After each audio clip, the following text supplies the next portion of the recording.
Again, let's see if we got this fixed or not. Miss Faith is going to give us a test alert notification.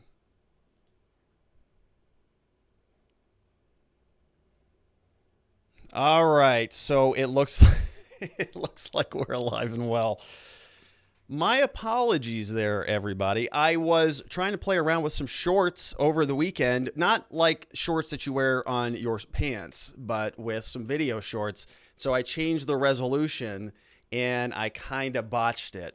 I changed it back, to be fair. I actually did test it before we came on the show, but apparently something didn't happen as it should. So we're back in business. So let's get started. I got to make some minor adjustments over here again. And now let's do that all again, shall we?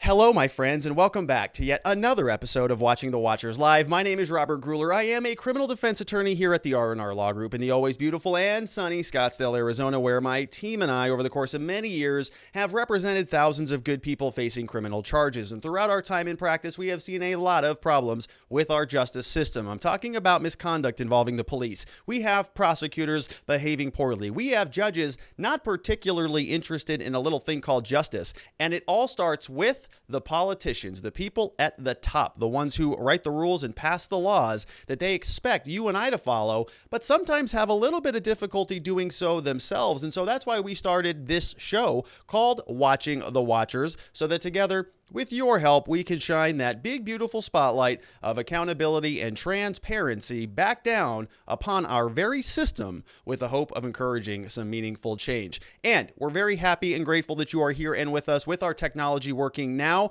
because we've got a lot to get into. And unfortunately, you can't tell what we're talking about today because the stream is a little bit botched. You can't see in the title what's to come, but there is a lot. We're getting into Andrew Cuomo. We haven't spent any time talking about these new sexual harassment allegations, but now that there's two, we are going to break into it. We've got some claims from several different women. We're going to take a look at the Code of Federal Regulation as it relates to sexual harassment. We're going to be taking a look at the governor's own website, see if we can glean any standards that he may have set in New York as he has been running the state. And we're also going to hear from Nancy Pelosi, AOC, and others who are all upset about Governor Cuomo. So we're going to spend some time talking about that. We're also going to get into a lawsuit that was just recently dismissed from a U.S. District Court judge. Goes by the name of Michael Mosman. This relates to a Miss America lawsuit. There was a woman by the name of Anita Noel Green who was suing Miss America, the Miss America pageant, because she wanted to be included in the competition. Now, Anita Noel Green is transgender. And so what happened was the Miss America pageant set some rules. Anita did not like those rules, wanted to file a lawsuit for equal rights, equal protection, or whatever the claims were there. And we have an update on that. So that is an interesting story. We're going to go through some of the arguments, and we'll learn a little bit about what some of those claims were. Then we're going to transition a little bit. We don't spend a lot of time on this channel talking about global affairs or world news. Typically, when we're watching the Watchers, that's all taking place here in the United States. But we are going to talk about a little bit of other non-U.S. issues, sort of. The first issue is kind of U.S. related, but we're going to be talking about the asylum seekers, migrants who are transporting themselves up through the southern border of the United States. Some interesting news there.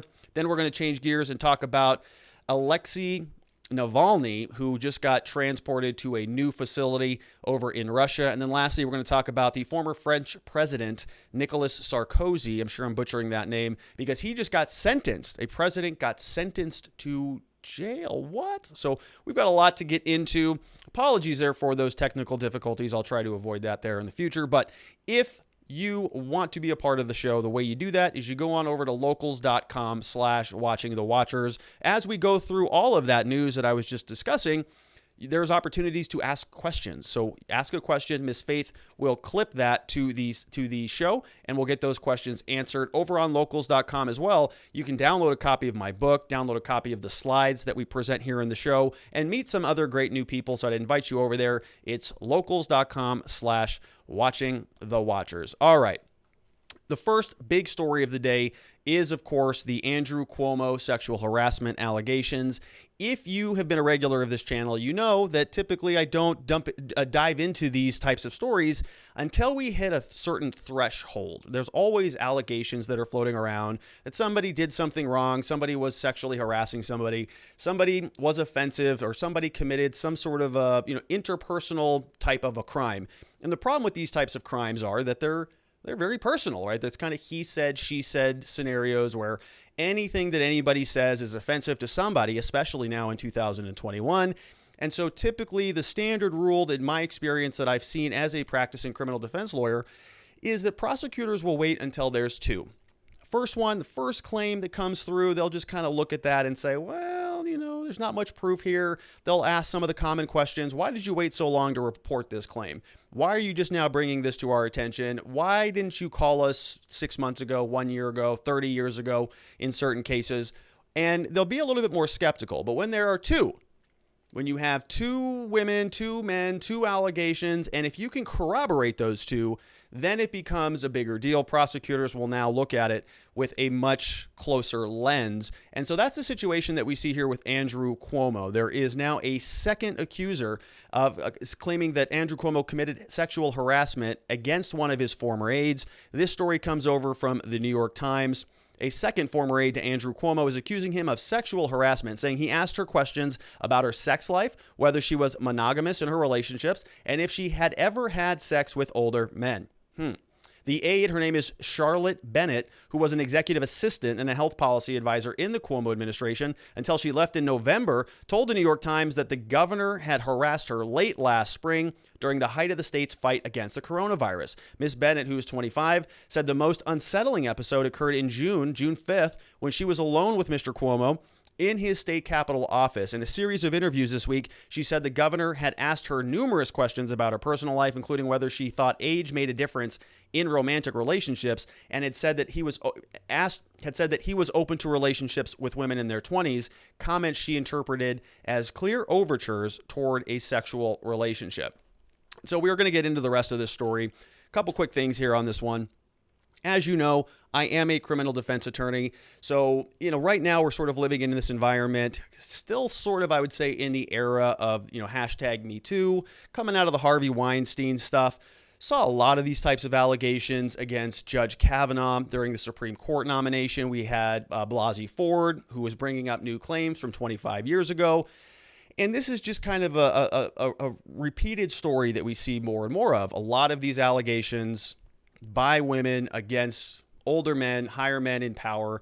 And it's something that I absolutely believe is happening, right? I don't doubt that there is sexual harassment going on, nor do I want to blame the victims of this conduct. I certainly empathize with them. I don't think that any woman or any man or anybody working anywhere should ever have sexual harassment against them in any way, shape, or form. And I'm somebody who employs people, and I think about this a lot. And I want to make sure that it is a safe environment where people have no fears of being able, having to come into their office and be harassed, be impugned, or feel unsafe. And so it's something I believe in. I practice it a lot, and it is sort of fundamental to, I think, living in a civilized society. You want to be able to go out, go to the grocery store without being sexually harassed. So I empathize with a lot of individuals, anybody on any side of the aisle who is in that position, and I empathize with them. So that's that issue.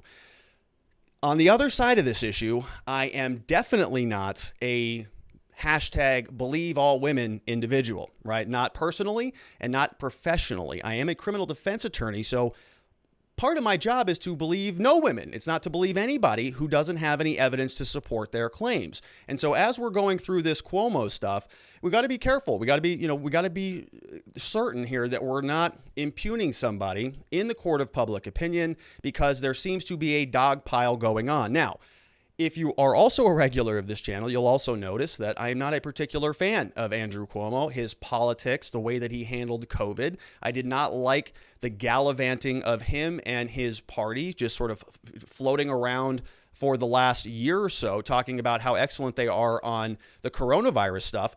And then suddenly we learn that many more people might be dead as a direct result of his conduct. And so you got to be careful that we're sort of separating issues out from one another. It's easy for somebody like me who doesn't like a politician's political perspective to come and slam dunk on him and say, well, look, because I don't like that policy, now I'm going to use this separate issue to go and make a political point. And so I'm not trying to do that here. What I am trying to do is just sort of go through the claims against the governor and give him a fair shake, see what these look like. I will tell you that traditionally, or historically, I have represented a lot of individuals with women or men bringing claims against the defendant that were not true, that were proven to be false, and we've seen it in court. I've represented people where I'll be preparing for a trial. All of these allegations will exist against the defendant, but as we get closer and closer to trial, suddenly they evaporate. So it starts out as very strong claims, a lot of evidence, but then as the case progresses, we start to see that it's really kind of flimsy and there really wasn't any evidence to begin with, but the damage in these cases is already done. And so we're playing around, it's hypothesizing, I call it mental gymnastics on this show, with a very powerful person. One of the Governor Cuomo is representing one of the biggest states in the country, one of the biggest cities in the country, has a lot of power, a lot of resources, and so he's going to be able to prepare his defense. But I just wanted to make a couple points. One, we're talking about the court of public opinion. Yes, we can sort of play around with some of these ideas, but we're also talking about women who have been sexually harassed, sexually potentially assaulted in some cases, and they deserve their day in court, but so does Andrew Cuomo. If these claims are going to turn into criminal investigations, if these are going to turn into things where he could potentially go to jail, we want to make sure that he gets due process. Okay, as much as I may dislike a lot of his policy prescriptions, we want to make sure he maintains the presumption of innocence unless proven otherwise. We want to make sure that he gets a fair shake, a fair trial, and that all of this moves forward according to the standard protections of our justice system. Those don't just evaporate because he's on one political side of the aisle. And we want to maintain that standard across the board, regardless of who it is. Even Harvey Weinstein deserved a fair trial, a fair shake, the presumption of innocence.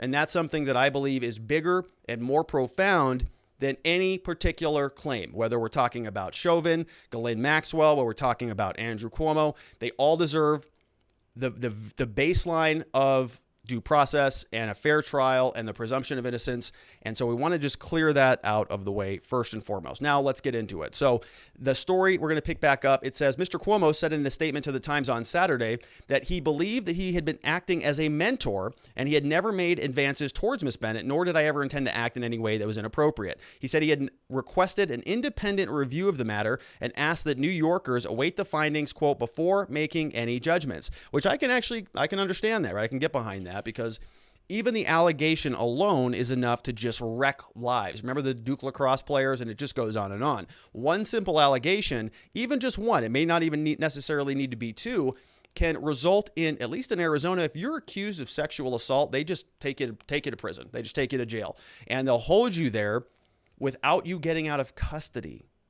You cannot be released. So you're sitting in custody, still with the presumption of innocence, but because society has deemed you to be such a danger to society, they will not let you out of custody unless you can sort of pull some legal maneuvers and be very aggressive asking for bond or asking for bail. So we got to be extra cognizant here that these are serious allegations and serious charges, and I do not like to be flippant about these allegations. Let's go back to the story. Ms. Bennett said that during the June encounter, the governor, 63, also complained to her about being lonely during the pandemic, mentioning that he can't even hug anyone, before turning her focus to Ms. Bennett. She said that Mr. Cuomo asked her, "Who did I last hug?"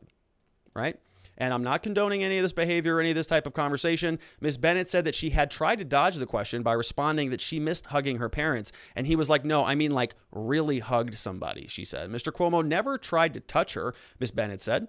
But the message of the entire episode was unmistakable to her. Quote, "I understood that the governor wanted to sleep with me and felt horribly uncomfortable and scared and was wondering how I was going to get out of it and assumed it was the end of my job." Ms. Bennett said she had disclosed the interaction with Mr. Cuomo to his chief of staff, Jill DeRossier, less than a week later, and was transferred to another job as a health policy advisor with an office on the opposite side of the Capitol. Soon after that, Ms. Bennett said that she had also been given a lengthy statement to a special counsel to the governor. Judith Mogul toward the end of June. So pretty good information there, right? One of the key allegations, or one of the key, I would say, defenses from many defense attorneys in these types of cases is that you waited too long. Why'd you wait so long? Why'd you wait to go and report this? Why are you just now coming forward and bringing this to everybody's attention? And there's some good reasons for that. It's not just because, somebody had buyer remorse, but there are different evidentiary standards that are more productive the sooner you get to the evidence. So let's say it was the case of a physical touch. Let's say it was the case of actual penetration or some sort of transfer of bodily fluids. Well, there's evidence in there in that you want to go and gather. So if you're going to be waiting 6 months or 12 months, so that evidence just goes away. Even a week later, it's gone. You're not going to get it anymore. So here with Miss Bennett, what we see, She did respond. She was talking to a lot of people about it. In fact, she talked specifically to Cuomo's chief of staff, goes by the name of Jill DeRossier. Less than a week later, she has this bad interaction. She says, "Oh, this kind of feels sexual harassing, and I'm going to have to go talk to somebody about it." She did it. A week later, boom, what happens? She gets transferred. She goes from an executive assistant to a health policy advisor. That's kind of a promotion, it sounds like to me. She gets an office on the opposite side of the Capitol, and soon after that, Ms. Bennett gave a lengthy statement to special counsel to the governor, a woman by the name of Judith Mogul. So we got one woman reporting to two other women, Jill DeRossier, chief of staff, and Judith Mogul, special counsel. So presumably, women would believe other women and they would elevate this up and this would come out at some point. Or is the evidence that they moved her out, is that evidence of culpability, not as a sort of legal standard, but just in the mind, in the court of public opinion?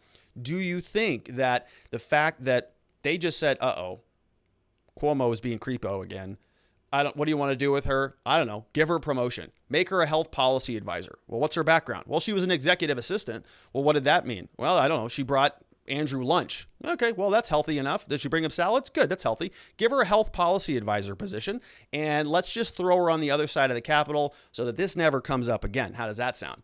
We got the Judith Mogul. We have Jill DeRossier. We got the chief of staff, special counsel. They scratch their heads. They go, yeah, that sounds good. And then out goes Miss Bennett to the other side of the Capitol. The story goes on over at the New York Times. Says Miss Bennett said she ultimately decided not to insist on an investigation because she was happy in her new job and wanted to move on. Yeah, because it's a nice promotion. No action was taken against the governor. In his statement, Mr. Cuomo called Miss Bennett, quote, a hardworking and valued member of his staff, quote, with every right to speak out. So he is kind of believing women. He's saying she has the right to speak out. He said that Miss Bennett had spoken to him about being a sexual assault survivor, an experience about which she had been open in the past, and he had tried to be supportive and helpful. Quote, the last thing I would ever want to do was to make her feel any of the things that are being reported. The governor did not deny that he had asked Ms. Bennett personal questions. He said in the statement that he would have no further comment until the review concluded. Ms. Bennett's account follows another detailed accusation that was published on Wednesday by Lindsey Boylan, a former state economic development official who said that Mr. Cuomo had harassed her on several occasions from 16 to 18, at one point giving her an unsolicited kiss on the lips at a Manhattan office. Mr. Cuomo's office has called Ms. Boylan's accusations untrue, but nevertheless prompted calls for investigations into her claims. In addition to the two claims of harassment allegations, the governor, a third-term Democrat, is confronting significant political fallout over his handling of the state's nursing homes during the pandemic. And so let's take a look at some of these allegations. We're going to go in through Lindsey Boylan's story. Before we get there, I want to show you Charlotte Bennett. She says, for those wondering what it's like to work for the Cuomo administration, read Lindsey Boylan's story. Lindsey says, today I'm telling my story. I have never planned to share the details of my experience working in the Cuomo admin, but I am doing so now in the hopes that it may make it easier for others to speak their own truth. And so we got Charlotte Bennett as well as Lindsey Boylan, who are detailing what happened. Going into Boylan's story, she says, quote, the story starts, let's play strip poker.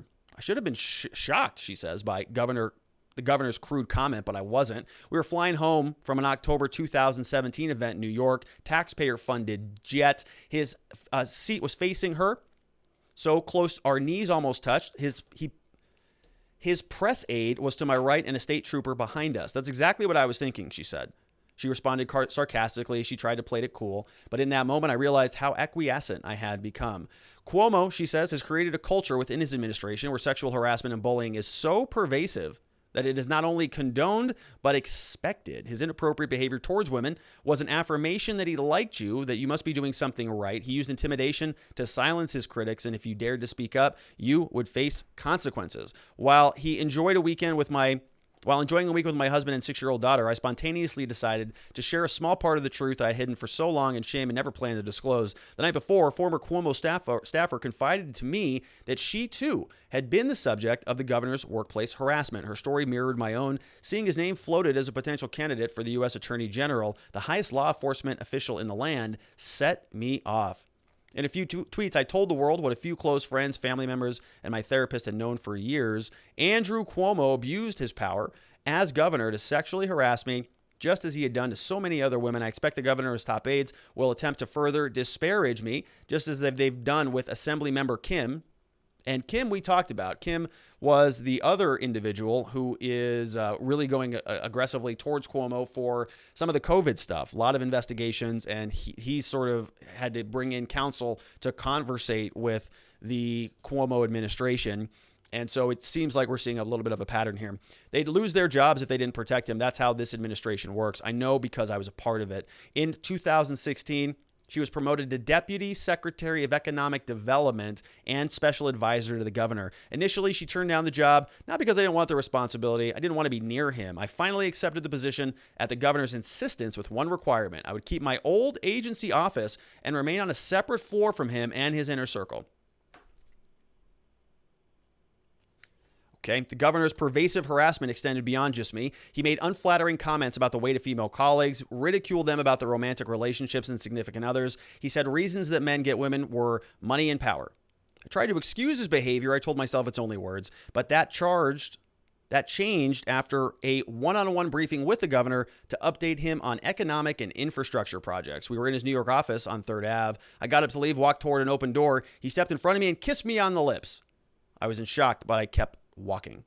After my tweets about the governor in December, 2 women reached out to me with their own experiences. One described how she lived in constant fear, scared of what would happen to her if she rejected the governor's advances. The other said she was instructed by the governor to warn staff members who were upset that their jobs could be at risk. Both told me they were too afraid to speak out. I know some will brush off my experience as trivial. We are accustomed to powerful men behaving badly when no one is watching. But what does it say about us when everyone is watching and no one says a thing? Telling my truth isn't about seeking revenge. I was proud to work in the Cuomo administration. For so long, I had looked up to the governor, but his abusive behavior needs to stop. So, these are tough stories to comment on. I would imagine that she wasn't expecting it to get that bad. A physical kiss on the lips, right? That's assault, misdemeanor assault in many, many states. I'm not sure about specifically in New York, but it's an apprehension. You're in apprehension of an imminent offensive conduct towards you. So a kiss on the lips by somebody that you don't want that kiss from, I think would meet the threshold of that standard under many different statutes. But at the same time, why? Look, I know I'm going to get skewered over this comment, but why is she putting herself around somebody who she knows is a predator? Now she sort of makes walls off her zone a little bit, and that's going to put her in a different part of the government, a different part of the environment. But you're still putting yourself close to danger. You're still putting yourself to somebody who is a predator. And I'm not trying to blame the victims here. I know that's what it sounds like. But if this was an area where there was borderline harassment, and you're still going to sort of be in a position where you're interacting with that person for a long period of time, and then it escalates, it's just not a smart thing to do as a person, I don't think. I know, I get it. Here is the sexual harassment statute under the CFR. Code on Federal Regulation. So this is according to the federal government. Okay, sexual harassment is a form of employee misconduct which undermines the integrity of the employment relationship. So employee misconduct. Well, I think kissing somebody in your office would probably reach that threshold. All employees must be allowed to work in an environment free from unsolicited and unwelcome sexual overtures. The Code of Federal Regulations is guidelines, essentially. So we have the U.S. Code, which tells us what the law is, and the Code of Federal Regulations is applying it to different scenarios. Sexual harassment here is defined by the Office of Personnel Management as deliberate or repeated unsolicited verbal comments, gestures, or physical contact of a sexual nature which are unwelcome, right? So I think what she's alleging here is accurate. I think that is actual sexual harassment just by the government's own standard. According to the Office of Personnel Management, physical contact of a sexual nature which was unwelcome is exactly what happened there. She's in his office. He has been long sort of offensive to her. She goes back into his office after having, been moved around for a little bit. Then the kiss comes. Then here we are now, we're talking about it. So that's according to the federal standards. Now, according to the governor's own website, they wanted to get some stuff done as it relates to sexual harassment. So combating sexual harassment in the workplace. Check this out this morning, right about noon, March 11th, 2021 at 12 p.m. A nation-leading anti-sexual harassment agenda. A nation-leading anti-sexual harassment agenda. That was Governor Cuomo's agenda. Governor Cuomo and New York State are leading the nation with new laws to combat sexual harassment in the marketplace. On August 12th, 2019, Cuomo signed legislation that strengthened protections against discrimination and harassment under the New York State's human rights law. These protections supplement the laws that the governor signed in April 2019. They're a part of his 2019 Women's Agenda. Attention, New York City employers. The New York City Commission on Human Rights has launched an online training program. So if you go to this program on combating sexual harassment in the marketplace, when I tried to find the document this morning, I tried to click on the link. So this was actually earlier. I'm not sure why that's old. I took this morning, I thought. The requested page cites default files, PDF, guidance, sexual harassment employers could not be found. And so I think Mom might have pulled that up later down the road, but it's kind of irrelevant. The point is, he sort of is in violation of the sexual harassment guidelines, going up to somebody in your office who's an employee and just kissing them on the lips when, you don't live in Holland or something like that, where everybody kisses everybody. That is, in my mind, something that would constitute sexual harassment. And I think it's pretty clear at that point. And so this is where that delineation comes into play. So when you go through the analysis and you say, well, yeah, but she was sort of hanging around there. She was kind of poking around for a long period of time. And you want to sort of ask yourself that question. Well, why didn't she leave? Why didn't she leave? And the response to that would be, well, where's she going to go? Okay, there's only one governor's office in the New York State. She's not going to go anywhere else. That's the only place that she can go. Part of the problem with sexual harassment is that people can't leave. That's the whole point. Well, we have these rules and have these laws so that people can work freely and safely in their environment without the pressure from some overbearing chauvinistic man or woman who is trying to sort of control you because they know you've got no better alternative. And I understand that. And so the question that we have to ask ourselves is, when does that progression become problematic to the point that it justifies bringing this stuff up to our attention? So in this case, we were talking about two women, one woman who had some bad interactions and another woman who was physically kissed on the mouth. And I think that's a pretty good delineation there. On the one hand, you can have some inappropriate comments that you could sort of chalk up to Cuomo being inappropriate, stuff that I don't condone. I don't endorse that. I don't talk that way personally. I think it's offensive, and I wouldn't want to have a politician in office who does that, or who sort of, engages in that sort of, New York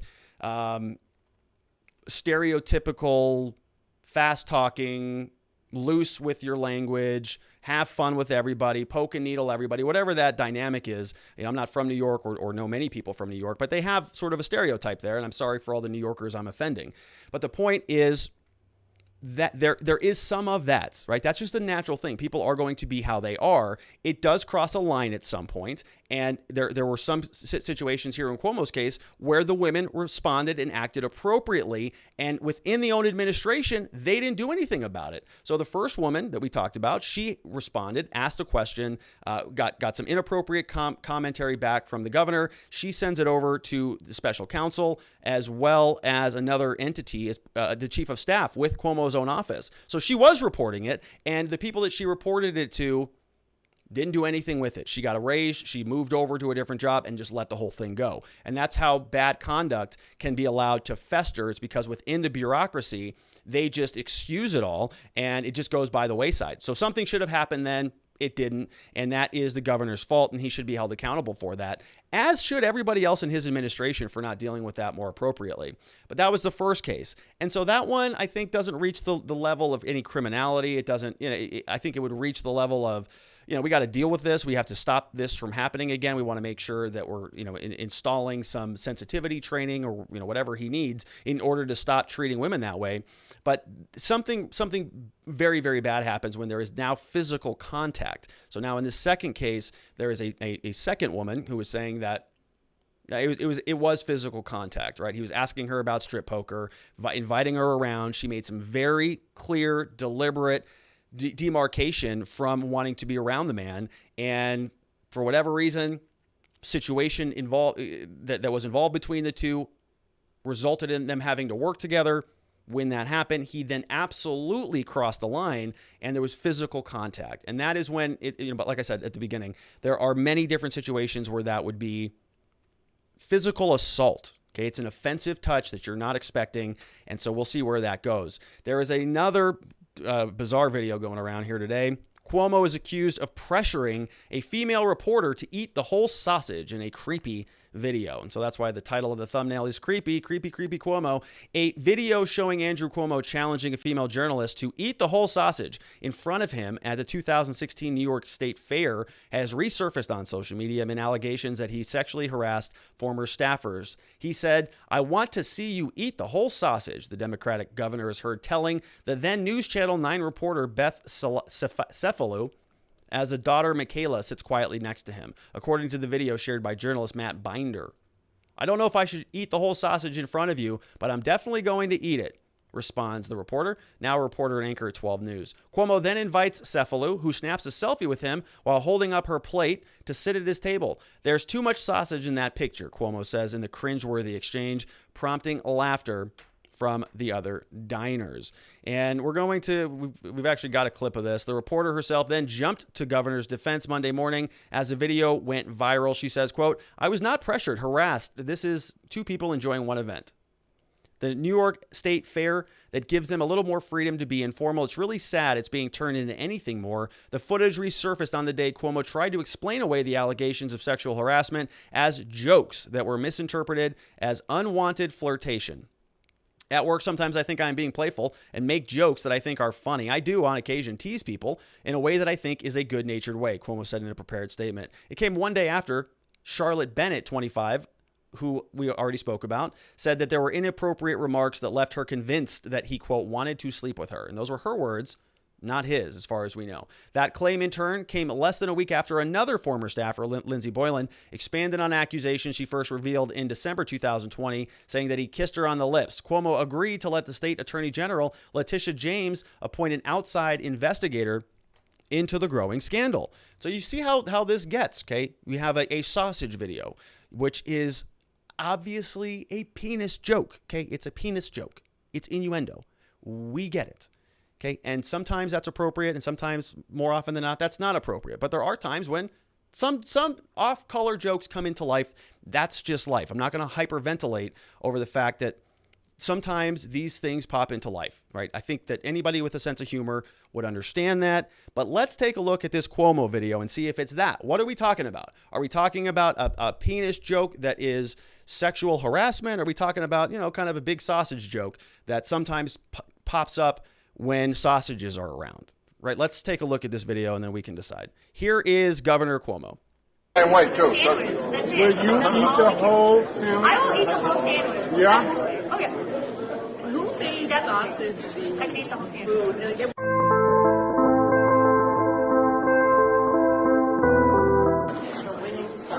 No excuses. Everyone, the county. It's not as easy to eat this in front of all these cameras as you think. Well, that's right. Now That's I know your how good. animals feel. Not only do you have to eat the sausage, but That's you all. have to. That's part of the being the governor, right? Learning how to Well, there is a course when you get elected to office. They have a course called Eating on Camera.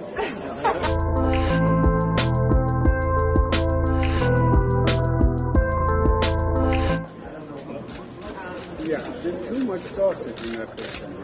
Yeah. I mean, I get it. It's a kind of a weird exchange, but it's, I don't know. Not the end of the world in my mind, right? She's not offended by it. She holds it up. Let's take a selfie. They're all making sausage jokes. Okay. Is that what we're getting outraged about? She's not even upset about it. Now, he said something inappropriate, or maybe it was in an inappropriate venue, or maybe there was some other context. Why were they serving giant sausages there? I can't believe we're talking about this. Why were they serving gigantic sausages at this event? Was it an ongoing joke? Did other people have sausage jokes? Were they all just saying, that's a big sausage when they're going through the buffet line? And now this is a viral video that everybody's gonna freak out about. All right. I'm not offended by that. I'm not a woman. So maybe this is offensive to a lot of women, but not her. She wanted a selfie with it, and she posted out later the next day that it wasn't that big of a deal. New York Attorney General, however, wants to investigate these sexual harassment claims. Of course, the crisis enveloping New York Governor Andrew Cuomo deepened on Sunday evening as the state attorney general demanded he grant her the authority to investigate claims he sexually harassed at least 2 women who worked for him. The governor admitted his behavior may have been misinterpreted as unwanted flirtation and offered a qualified apology. Democrats statewide appeared to be abandoning Cuomo in large numbers. He issued a statement on Sunday saying he behaved in ways that made others feel in ways I never intended. He has denied all of the allegations, of course. We have Press Secretary Jen Psaki says there should be an independent review looking into these allegations, adding it was something that Joe Biden supports, and, quote, we should move forward as quickly as possible. They asked Letitia James, the New York Attorney General, Janet DeFori, the Chief Judge of New York's Court of Appeals, to select an independent and qualified lawyer in private practice without political affiliation to investigate. She added, quote, given state law, this can only be accomplished through an official referral from the governor's office and must include subpoena power. I urge the governor to make this referral immediately. The move came just hours after Democrats in Congress called on James to lead the investigation. It was a significant step from Cuomo's earlier position of asking a former federal judge, Barbara Jones, to lead an outside review. The examination should be done in a manner beyond reproach, Cuomo office stated, adding that he wanted it to avoid the even perception of a lack of independence or interference of politics. James then later on Sunday rejected Cuomo's proposal, saying that the attorney general, she must carry out the investigation on her own. So here she is. She said allegations of sexual harassment should always be taken seriously. There must be a truly independent investigation to review these troubling allegations against the governor. I stand ready to oversee that investigation and make any appointments necessary. So Letitia James is just crushing it out there. She's everywhere. We talk about her a lot, just getting involved in everything with Cuomo. She's going after Democrats. She's a Democrat going after Democrats, which is sort of interesting to see. To clarify, I do not accept the governor's proposal. The state's executive law clearly gives my office the authority to investigate this matter once the governor provides a referral. So we've got a state attorney general, Letitia James, who is a Democrat, investigating Cuomo for the COVID stuff, for the nursing home debacle, as well as now 2 new sexual assault allegations or sexual harassment allegations, which are very different. Sexual assault would be a crime. Sexual harassment would be sort of a civil claim and a civil remedy unless there was some criminal behavior in there. So we're talking about 2 different things, one of which I think is more in the wheelhouse of a civil allegation, an employment violation where there are monetary damages. The other is sexual assault-y. It's assault-ish, right? It's not like, depending on the state that you're in, some states will have sexual assault, and that would constitute a rape, like it is in Arizona. That is physical penetration. And it's a very serious crime. I'm not alleging that happened here, but we are talking about some sort of an unwanted contact, unwanted kiss without permission, which is a physical touch, much in the same way that a smack on the face would be an unwanted physical touch. It's a kiss, and so that would be criminal under many different statutes. Now we have the New York Attorney General who's chiming in on this thing. We've got Alexandria Ocasio-Cortez who's chiming in on this. She says, Lindsey Boylan and Charlotte Bennett's detailed accounts of sexual harassment are extremely serious and painful to read. There must be an independent investigation, not one led by an individual selected by the governor, but by the Office of the Attorney General, which sounds like that's happening. Letitia James is already in on it.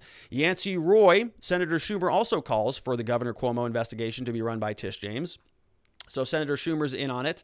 That means that both New York legislative leaders, both New York senators, and a coalition of Democratic female legislators are rejecting Cuomo's second bid to determine investigators and instead backing James, which is curious, right? So typically the way that these cases unfold, you have sort of a slow drip of new information that comes out. You have one, you have two, then the next thing you wake up and you got 25 people, who all claim to have been sexually harassed or sexually assaulted or whatever it is. We've seen this happen before. We saw this with Kevin Spacey. We're seeing it right now with Marilyn Manson. We saw it with Harvey Weinstein, and it just, the list goes on and on.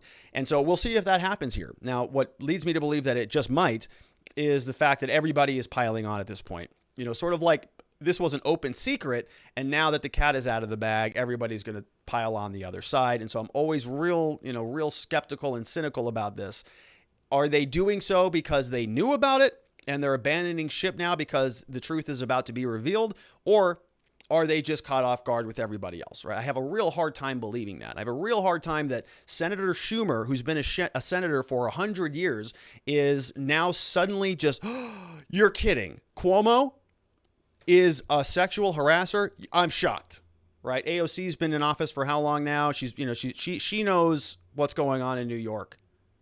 Wow, this is groundbreaking news. I had no idea. But now that we have some people who are actually credibly accusing him of this, now everybody on both sides is just going to go, we're shocked. We had no idea. Okay, you guys all go to the same cocktail parties. You've seen Andrew Cuomo for years now palling around with the same groups at the same cocktail parties. Was he appropriate or not? Does he sexually harass women or not? Now they're all abandoning ship. Nancy Pelosi's on the same board. She says these are credible claims. So another one who's just shocked that any of this stuff is going on. House Speaker Pelosi on Sunday said the sexual harassment claims are credible. Wow, great. California representative joined a chorus of Democrats calling for a truly independent probe into the accusation lodged by two former staffers. The women have come forward with serious and credible charges against the governor. They deserve to be heard and treated with dignity, Pelosi said in a statement. So they are being heard, and I think they are being treated with dignity, which is good. The independent investigation must have due process and respect for everybody involved. Also agree with that. The statement came as Cuomo, 63, agreed to let Letitia James, the attorney general, appoint an outside investigator into the growing scandal. His senior advisor, Beth Garvey, originally said Saturday night that the administration had tapped former judge Barbara Jones to head up the inquiry. The move quickly drew bipartisan criticism, however, because Cuomo was trying to dictate his own investigation and because Jones previously worked with lawyer and key Cuomo advisor Steve Cohen.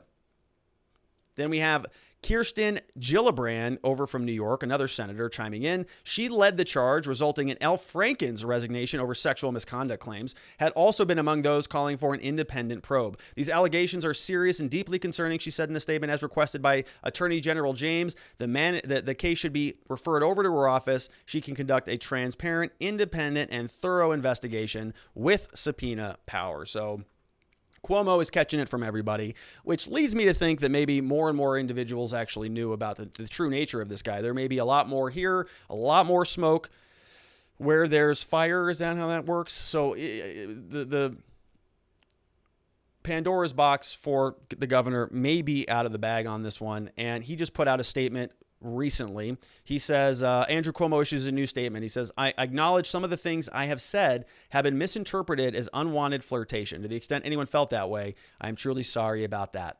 So here it is. Let's give him the benefit of the doubt. He's being accused of these crimes or of these allegations. These are serious allegations. These will destroy a person. If they're true, he deserves to be paying the repercussions for it, paying the damages for it. But he hasn't. We haven't seen much evidence yet. We've just seen some stuff that has been posted online. Questions have been raised about some of my past interactions with people in the office. I never intended to offend anyone or cause any harm. I spend most of my life at work, and colleagues are often also personal friends. At work, sometimes I am being playful and make jokes that I think are funny. I do on occasion tease people in what I think is a good-natured way. I do it in public and in private. You have seen me do it at briefings hundreds of times. I have teased people about their personal lives, their relationships, and about getting married or not getting married. I mean, no offense, and only attempt to add some levity and banter to what is a very serious business. I now understand that my interactions may have been insensitive or too personal, and that some of my comments, given my position, made others feel in ways I never intended. I acknowledge some of the things I have said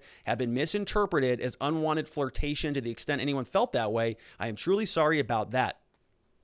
To be clear, I never inappropriately touched anybody. I never propositioned anybody, and I never intended to make anyone feel uncomfortable, but these are allegations that New Yorkers deserve answers to. That's why I asked for an outside independent review that looks into these allegations separately. My office has heard anecdotally that some people have reached out to Ms. Bennett to express displeasure about her coming forward. My message to anyone doing that is you have misjudged what matters to me in my administration, and you should stop now, period. So pretty good statement, pretty solid statement. I don't think he's acknowledging anything. He's directly refuting it all, right? I've never touched anybody. He's sorry about, I am sorry. He actually says that. I am truly sorry about that, which we often don't hear in statements like this. We often don't hear the I am sorry. It's a lot of I regret this. And he is sort of modifying it with, to the extent anyone felt that way, I'm sorry about that. But you know, it's sort of a couched statement of remorse, which is accurate. Right? If he didn't think he did anything wrong, then this is not about doing something wrong. It's just about communicating improperly. And I don't think that that is a crime. Now, if you're touching somebody, if you're kissing somebody, if you're sexually making contact, that might be a crime. And I'm not commenting with that statement on the other allegations about regular sexual improprieties in the workplace that would constitute civil sexual harassment claims. We're talking about the criminal charges here, and he's not apologizing for anything that would constitute criminal conduct. Moving forward, he says he is sorry for the jokes. He says, I think we read all of this. Erica Vladimir, co-founder of the Sexual Harassment Working Group, which is made up of former legislative staffers, dismissed Cuomo's defense as complete BS. It's gaslighting 101, she told the Post. He's trying to put the onus on the victim. He's clearly not trying to take ownership for his actions. This is classic Cuomo in a compressed time period. People are finally recognizing what kind of powerful abuser he is. Cuomo's statement was issued minutes after a special counsel and senior advisor, Beth Garvey, blinked first in an hours-long back and forth with the state attorney general, Letitia James, over how to investigate the allegations. So, you know, we'll see. I mean, he's going to be under some serious scrutiny, some serious investigation. I'll be very curious to see what some of, you know, what other evidence they uncover after all of these investigations. Or what are we going to know? Are we going to find other individuals who these two women communicated with? Are we going to have just this sort of opening this floodgate of new allegations against him? I might actually think that that is probably true. I think there's probably going to be a lot more of this stuff just based on the fact that everybody is abandoning ship right now. All of the other Democrats, especially those close to him in New York, lead me to believe that there's probably more to come down the pike on this story. That being said, he's entitled to due process. He's entitled to the presumption of innocence at this moment in time. He's entitled to have a fair trial if there are sexual allegations that constitute criminal conduct that ultimately bubble up. And we'll see where this goes. Curious story. Let's take a look at some questions over from locals.com. This is locals.com/watching the watchers. The first one from Hack said, I just posted a thing regarding the Cuomo thing. I don't necessarily care about the sexual harassment stuff. That is the legal system's responsibility and not the media's, except as a witch hunt attempt. I am more concerned about his role as a politician who led to grandma dying. Yeah, that's kind of my take on this too, Hack. You know, I think this is somebody that is really, really sort of catching it from all ends, and some of it's, clearly important, right? If he is sexually harassing women, we don't want that to happen. If that is the case, and there's credible claims about that now, there's two of them now, a little bit different, but there's two, so we can start asking questions. If he is doing that, we got to make sure that that stops, right? And we certainly don't want a politician who's out there sexually harassing women. I'm not endorsing or condoning that at all. But these are just claims right now. We got to be careful about how we treat the claims. There's a lot of people out there who want to convict this man for just Just some statements without much more evidence. And that's the point that I'm trying to make. We got to be very cautious about this. Pinky2 says, this is all too common. I feel as long as he did not enter her personal space or talk, say, crudely descriptive, then it sounds like it was addressed with the boss, taking it to counsel right away. But is this a real pattern? Good question, Pinky. Yeah, and it's probably a little bit too soon. Now that we have two, I'm going to guess that there are more that ultimately come out. But still, is this an inappropriate man that people just don't have the stones to say, hey, that's not appropriate. Please don't talk to me like that, right? Stop with the jokes. Stop with the friendly back and forth. We're not, this is not an appropriate conversation to have here, and just go on about their business. Or is this, I just get the sense that everybody is so offended about everything these days that, I'm not going to be the one to just jump on one side or the other. We got Liberty or Death says, this is just like Weinstein. Everyone knew. The difference now is that there is a Dem in the White House, and AG Letitia James wants to be the governor. Letitia James is going hard, right? She's kind of inserting herself into everything. I think she's involved in the Trump tax stuff. She's involved in the nursing home stuff. She's involved with now this claim. And I think she even did a report on Daniel Prude. Remember, we read that report, or I went through that report last week. So yes, everybody, right? I think I agree with you, Liberty or Death. Everybody knew. They all swept it under the rug for a long period of time. Everybody in New York probably knew about this. And now they're like jumping overboard. Well, that ship's sinking. Let me get onto a life raft. And they're going to come back out and they're going to claim this was egregious. This was heinous. I can't believe it. I had no idea. Yeah, right. You all work together. How do you not know? All right. Nadarb says, I feel like they're going to make their reason to take him down, drawing attention away from the old folks' home situation. Seems to be working at the moment. The old bait and switch. Yeah, why is this coming out right now, right? We knew this stuff was going on last year. Very interesting. Hack Consulting says, if the victim isn't going to report it to proper authorities, and instead go to the media, if the authorities have failed, fine, go to the media, then if there is any political advantage they intend to gain needs to be held against them. I avoid bad situations. Why can she not do so? Powerful men? No, the issue is the power abuse of women. Yeah, I mean, look, I'm not at all trying to blame women, but I am asking all of us to just recognize that the world has a lot of people in it, and some people are going to be offensive, and some people are going to say things that are totally inappropriate. And at that moment in time, you got to make decisions on what to do. It sounds like here they did take some action. So they actually did report him to the chief of staff. They actually did communicate with special counsel, and the administration, along with those two other women, made a decision. They analyzed the situation. They talked to this woman. They said, all right, we're going to put you over here. Are you okay with that? Yes, I'm fine with that. Okay, then it's done. Or not. It's not done because now she's bringing it up for some reason. Same story with the other woman.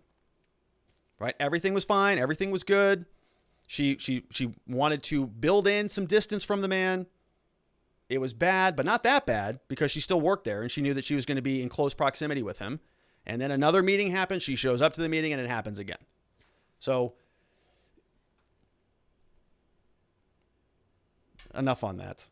Pinky2 says, anyone can get the job in this office, can easily move to another company. I agree with the regulations for men and women. Men sometimes get sexual harassment.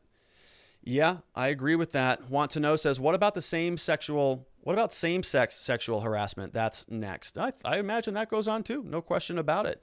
Hack Consulting says, okay, if it was reported and the media only covered it because it is now a political weapon, then that is important. But I am glad it is in the media now. Policies do need to be changed because transparency is paramount. Plus, we should have a right to have our cases of grievances be addressed. Yes, I agree. And Cuomo's sort of doing that, right? He's saying, yeah, come and investigate it, do whatever you want.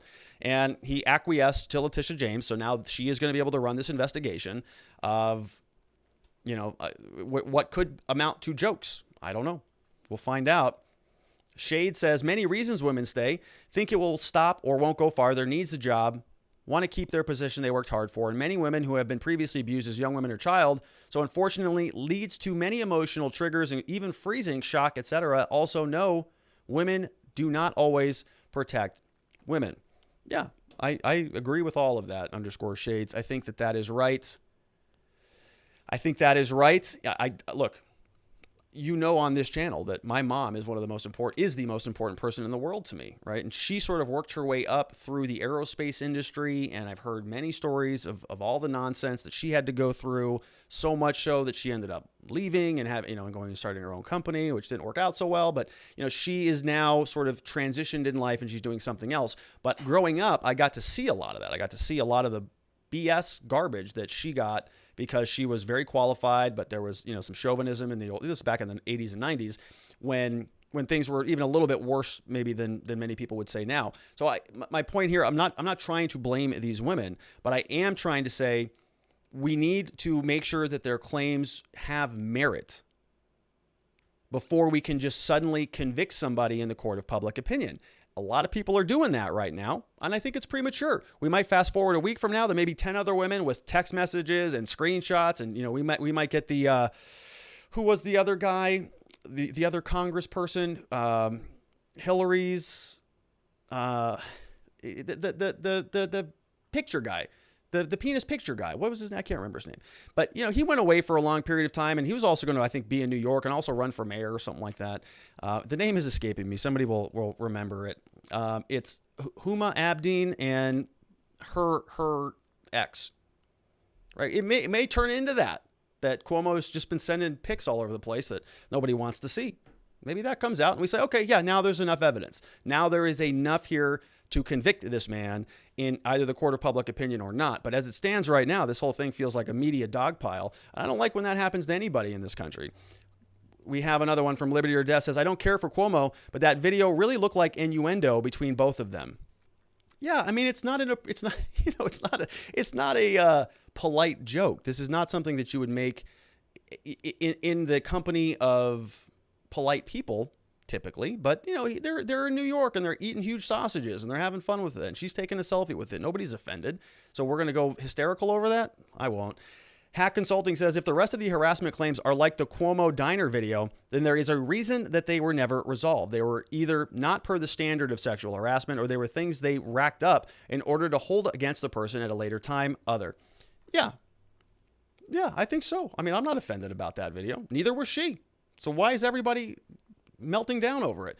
Robert, so someone mentioned that it seems like the deaths he's responsible for are suddenly put on the back burner. Maybe Dems trying to overshadow with the harassment claims. Yeah, or they're trying to mute some of the opposition out there in the party, right? This is a different way to think about it. Look at sort of the two. So Trump's not in office anymore. Things have been pretty quiet out there. They don't have a punching bag to beat up on every single day. And so now the focus has shifted. Are you noticing that it's going to the governors a little bit more? Are you noticing that it's going to Ron DeSantis, who's sort of in the spotlight, Gavin Newsom, who's probably going to be recalled here shortly, and Andrew Cuomo? So the focus has just shifted. Why is that? Well, I don't know. Maybe they are maneuvering to change the narrative for this next tier of politicians. It's good as theory as any I can think of. If the media is calling someone a gaslighter, then the media is gaslighting the viewer. Cuomo's defense matches what a person should say regarding the Cuomo dinner party types of incidents. Either he truly feels that way or he has a good lawyer. Yeah. Get Some Skate says, how is any alleged sexual advance relevant when so much time has already passed before the victim comes forward? It's another great point. And I think there's a lot of valid points on that. I mean, I think it's a very valid perspective. Now, in this case, the first woman did report this. She actually communicated it to two people in the staff. They made some adjustments, and then she moved out. She went to a different facility. So it sounds like that was resolved internally, which is the right way to do this stuff in most situations, unless there was more. And she didn't call the police. She didn't feel physically threatened, as far as I can tell. This was just sort of inappropriate communication. They dealt with it internally. She moved on. Now it's puffing up into a big story. Why is that? Ma says, ABC, PBS, MSNBC has covered Cuomo harassment victims coming out, saying he downplayed numbers. They certainly covered these stories. Did I say that they have not covered them? Ma? I might have said that. I'm not real sure. I don't typically spend much time on those news sources, but I went to the New York Times today and I didn't see it. I went to the Washington Post today and I did not see it. Yeah, it wasn't on the front page of either of those stories. I think that they are talking about it, but I'm not real sure.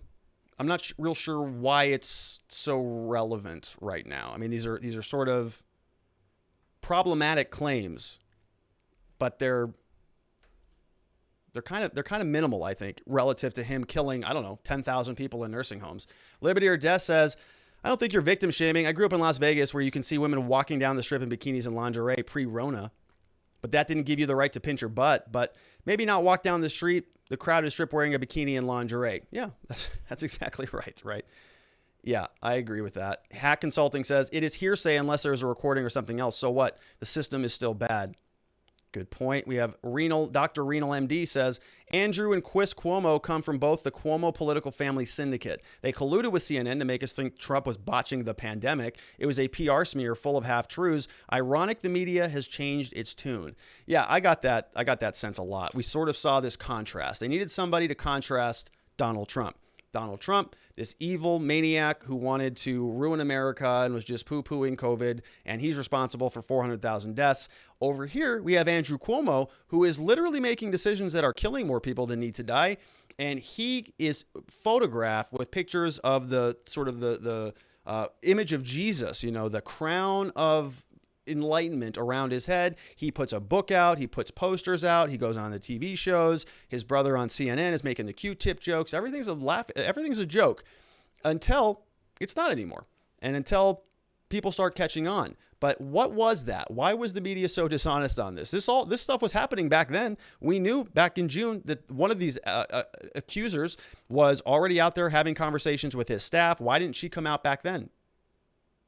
Was it political? Was this stuff kept under the rug? Did nobody want to talk about the nursing home situation until after the election? Then suddenly we can pull the lid off the thing?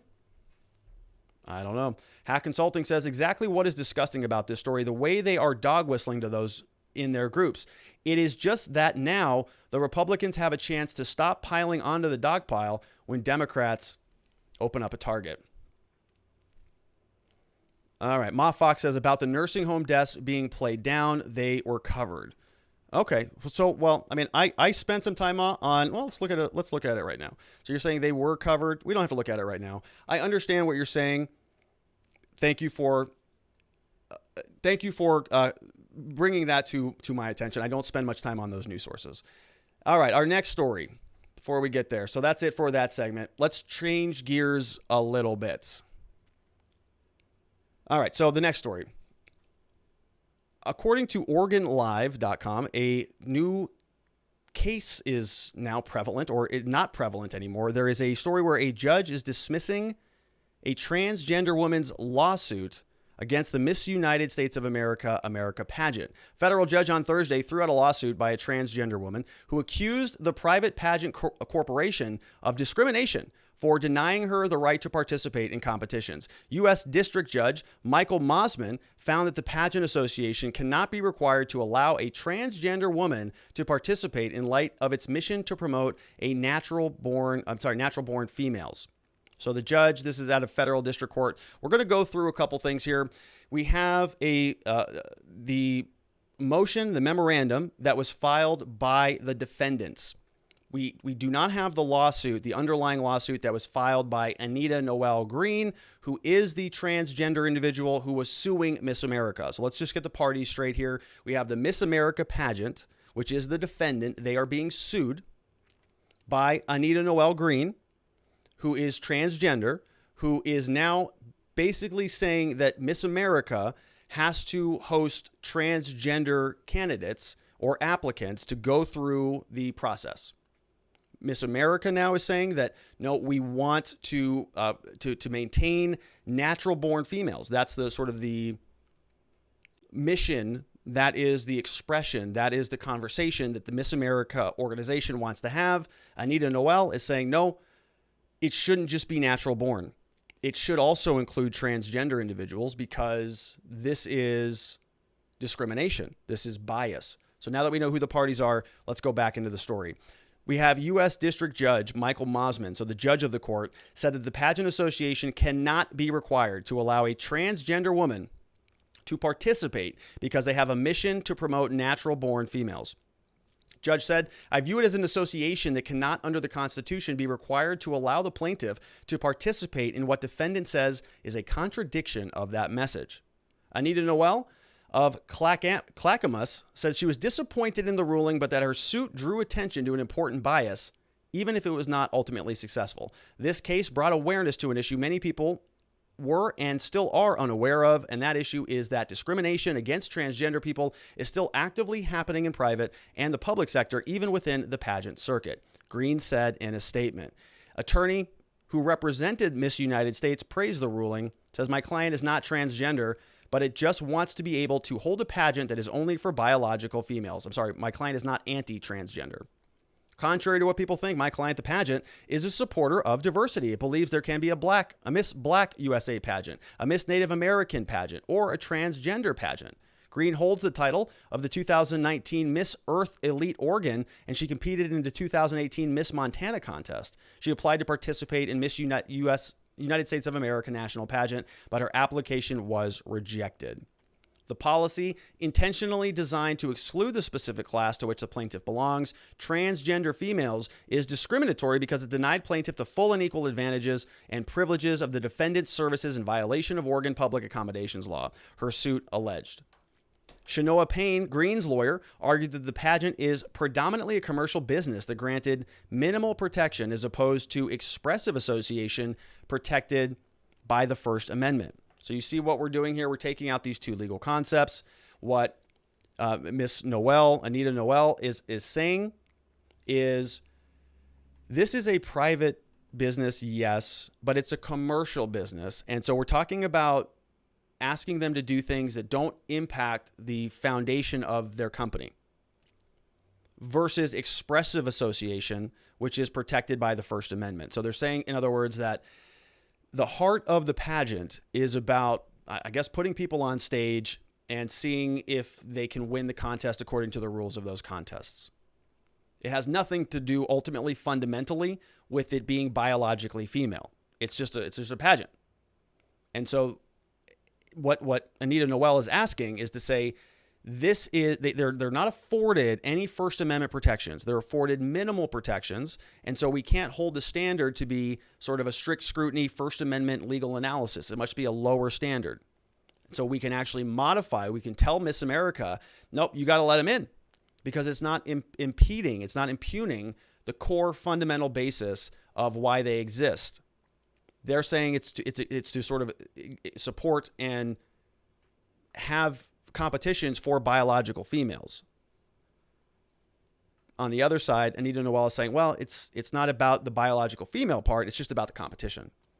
And depending on how you categorize it, you can have two different standards. And that's what this article is talking about. We have minimal protection versus expressive association. The national pageant's exclusion of an entire class of individuals, transgender women, quote, is not message-based, but it is status-based, says Payne, which is Green's lawyer. Green holds the same viewpoints and goals as the Miss United States of America pageant, quote, which is to promote and uplift women, and she wants to advance their goals. Mosman found that the national pageant, the judge says, it's predominantly an expressive association. So the judge is saying, kind of what they do there is they express things, they talk about things. And so under that categorization of what the pageant is all about, they get more of the First Amendment strict scrutiny analysis, as opposed to the company of Les Schwab, which has a simple, entirely commercial message that is to, quote, buy our tires. The pageant corporation, both nationally and locally, is primarily engaged in expressive activity, not substantially commercial. Because I viewed it as an organization that does not promote a message and seeks to maintain control. Because I viewed it as an organization that does promote a message and seeks to maintain control of that message, I view it as an association that cannot, under the Constitution, be required to allow plaintiff to participate in what defendant says is a contradiction of that message. He goes back, he's referencing the Boy Scouts of America case in which the nation's highest court ruled that New Jersey couldn't enforce its non-discrimination laws to force the Boy Scouts to allow gay scoutmasters. The Supreme Court reversed a lower court decision that ruled in favor of allowing James Dale to serve as an assistant Scoutmaster. Green said she viewed the ruling as a minor setback, would be exploring other options. She said that Miss United States of America pageant, quote, is on the wrong side of history for choosing to actively discriminate against transgender people. But the road to creating meaningful change has always been a long and bumpy one. In court papers, the lawyers questioned the pageant's so-called mission, noting that Miss United States of America pageant has, in fact, had a man dressed in drag serve as a judge, and that minors have been provided with alcohol at a 2019 Miss Oregon competition as part of the United States pageants. The pageant corporation said it would investigate the alcohol allegation.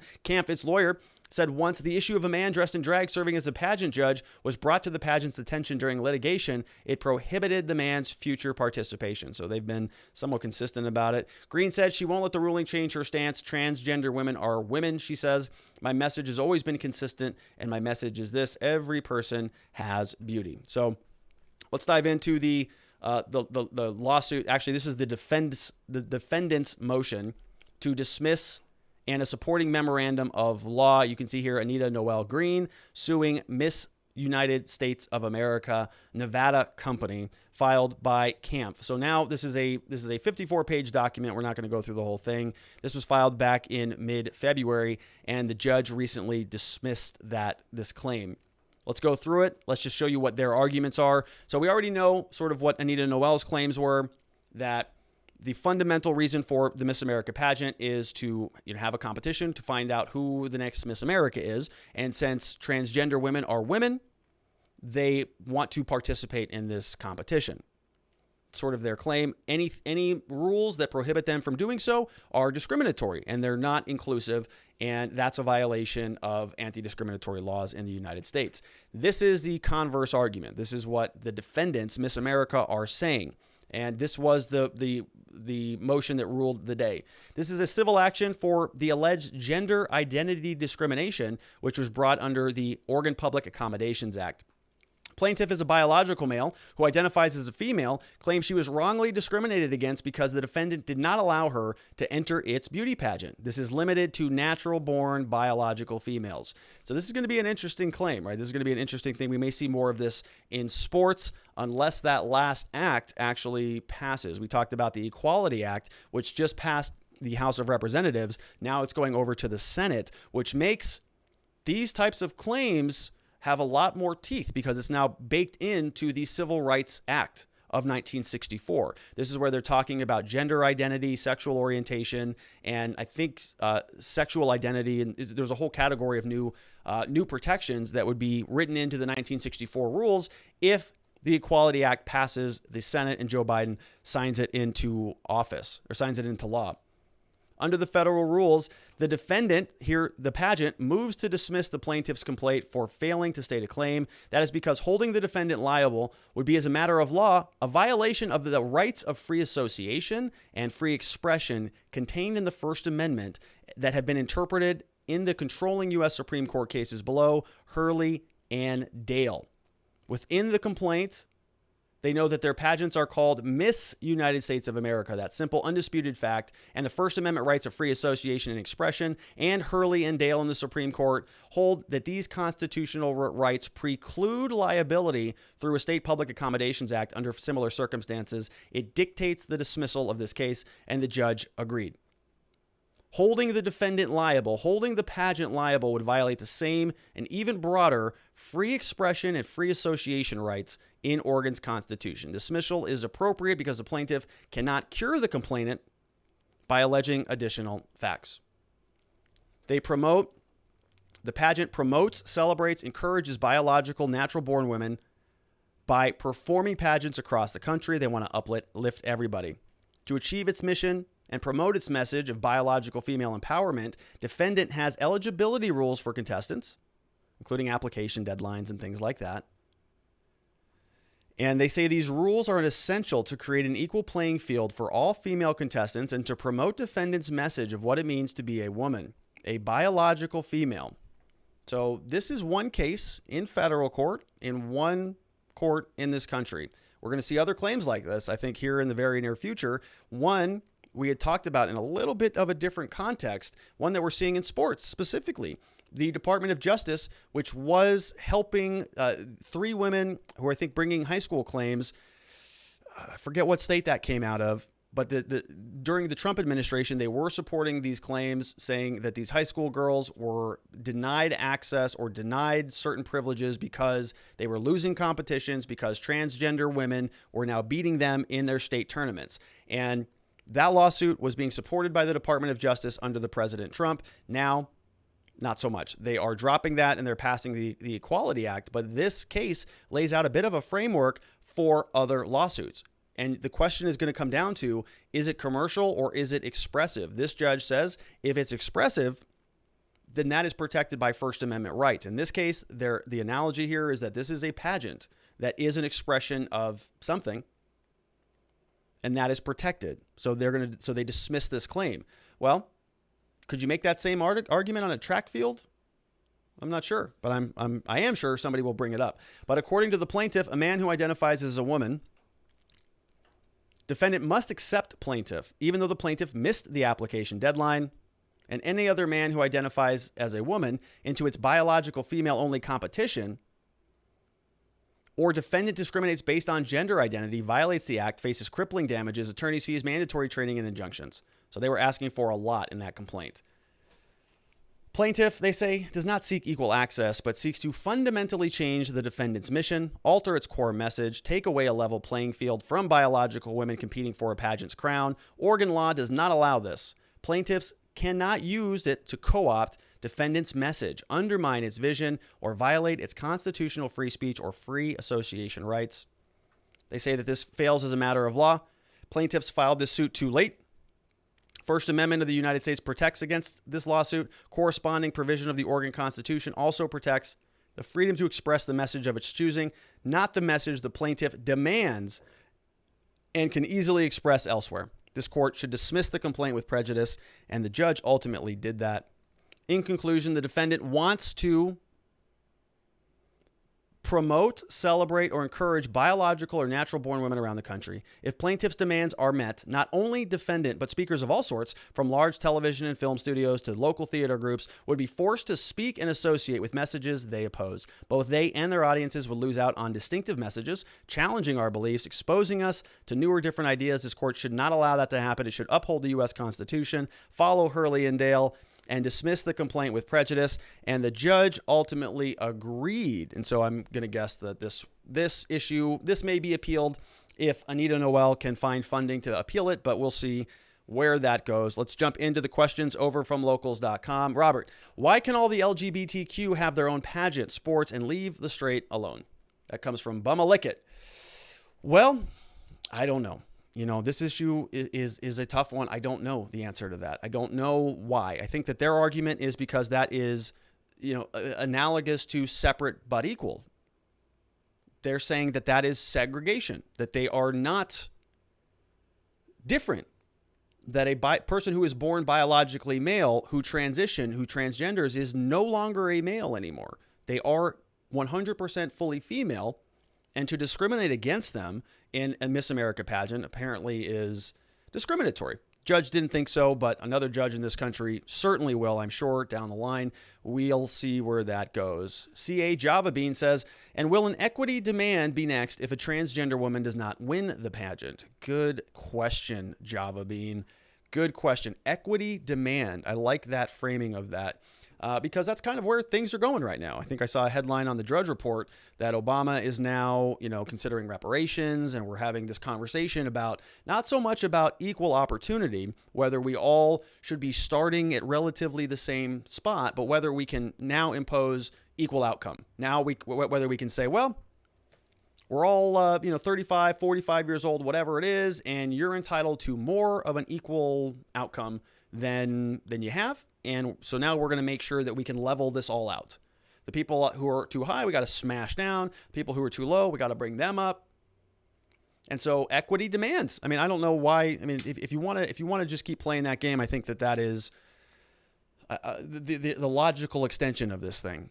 Okay, what if they admit her and she loses and she says, okay, well, that's because all the judges are transphobes, and sues them for systemic equal opportunity discrimination, whatever that looks like. I'm going to guess that is coming. Stookie says, if, quote, private social media organizations can censor speech, then why can private pageant organization not set its own standards as well? It's a good question, Stookie. I think that the answer here is, you're illustrating just a massive hypocrisy that exists. I think that is very accurate, and it's fun to point out.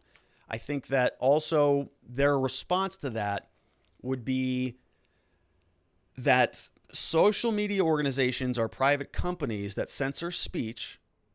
They're allowed to do that because it's in the interest of preventing harm. It's preventing danger, right? That's the justification for all the censorship. Dangerous information, lies, fake news, insurrectionist, white supremacy, sedition, and on and on and on we go. Right? That's their justification for that. On the other side, they're saying this is not dangerous. This is a civil right now. So they're sort of lowering the line on the free speech allowance. They're saying, nah, you don't get that much free speech. But we're upping the civil rights issue. So they're sort of picking their battles and they're justifying them from both sides. And we'll see where it goes. This judge didn't buy that argument. We have Get Some Skate says, not sure if still true, but the pageant would disqualify any woman if it were found out they had plastic surgery.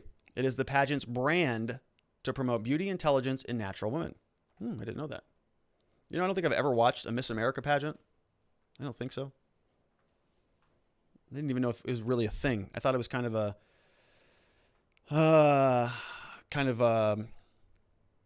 it was a Trump thing, right? Didn't he do that? Jen McClellan says, Robert Gruler, what would the correct pronoun be for a transgender winner? Would they have a separate changing room? So I don't know. I think that they would be called Miss America if they won. If they let them into the Miss America pageant and that individual won Miss America, I think she would be Miss America. A biological male, but transgender and identifying as a female. And if that were allowed under the pageant rules, then she would be Miss America. And the separate changing rooms issue, I don't know. Right now, I think that probably. But in the future, if the Equality Act passes, which it probably will, then if she wanted to be in the same dressing room, she gets access to that same dressing room, because anything else would be a violation of the 1964 Act that has been being amended by the 2021 Act. Nadarb says, Robert Gruler, in the United States, approximately 0.58% of the adult population identifies as being transgendered, according to data from 2016. When breaking down the transgender population by state, D.C. has the highest percentage at 2.77. All states in the U.S. have transgendered adults accounting for less than 1% of the adult population. Yeah, I know. That's kind of my experience with this, just in general, just sort of living in the world. It's not a common thing in my experience. I think the response to that is, well, that's because of this systemic, patriarchal, privileged, whatever, and people are not coming out. That percentage would be higher if more people felt empowered to do that, to come out and own their existence, own their identity. I've seen that response. I've seen this argument with just general homosexuality, right? That the numbers are going up. And I've seen this argued both ways, and I think it's interesting both ways. One is that sort of the public acceptance or the public integration, let's say, of homosexuality, which has been disfavored in this country for a long period of time. We have some sort of, I would say,